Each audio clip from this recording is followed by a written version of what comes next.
Hi అండి.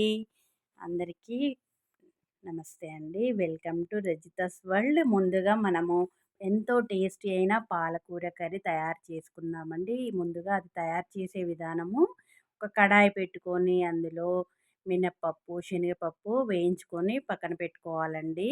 తర్వాత వేరొక పాన్ పెట్టుకొని అందులో 3 స్పూన్స్ ఆయిల్ వేసుకొని అది వేడయ్యాక కొంచెము ఎ ఎన్ ఆవాలు, జీలకర్ర, వెల్లుల్లిపాయలు, ఎండుమిర్చి ఆ! కొంచెం వేయించుకొని అందులోనే పచ్చిమిరపకాయలు వేసుకోవాలండి. ఆ మిర్చి ముందుగా వేసుకుంటే అవి చాలా టేస్టీగా ఉంటాయండి. తర్వాత వెల్లుల్లిపాయ వేసుకొని అంది మగ్గడానికి కొంచెము నేను ఉప్పైతే వేసుకుంటున్నాను. ఆహ్, ఉప్ అది కొంచెం వేగాక అందులో శుభ్రంగా కడిగి పెట్టుకున్న మెంతి కూరైతే వేసుకుందామండి. కూర వేసుకొని మంచిగా వేగే వరకు, దోరగా వేగే వరకు వేయించుకోవాలండి. మొత్తం ఆహ్, ఆనియన్స్ అయితే బ్రౌన్ కలర్‌లో వచ్చే వరకైతే వేయించుకుందామండి. అది కంప్లీట్‌గా వేగిపోయాక పసుపైతే యాడ్ చేసుకుందాము.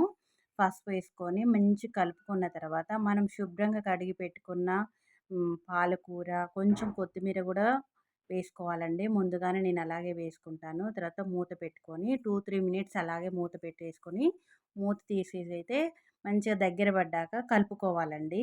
కలుపుకున్న తర్వాత మళ్ళీ మూత పెట్టేసుకొని ఒక 5 ఆర్ 6 మినిట్స్ తర్వాత మూత తీసుకొని మంచిగా కలుపుకున్న తర్వాత చూసుకొని మనము సాల్ట్ అయితే యాడ్ చేసుకోవాలండి. ఎందుకంటే పాలకూరలో ఆల్రెడీ ఉప్పుగానే ఉంటుంది. మనం చూసుకొనైతే వేసుకొని మూత పెట్టేసుకొని మంచిగా వేగిపోయాకనైతే చివరగా నేను ముందుగా మనం తయారు చేసి పెట్టుకున్న పొడినైతే యాడ్ చేస్తున్నాను. అది వేసుకొని కొంచెం కలుపుకొని 2 మినిట్స్ అయ్యాకనైతే దింపేసుకోవాలండి. అంతే, ఎంతో సింపుల్ అయిన పాలకూర కర్రీ అయితే రెడీ అయిపోతుందండి. ఇదేనండి. మీకు నచ్చినట్టయితే ట్రై చేయండి.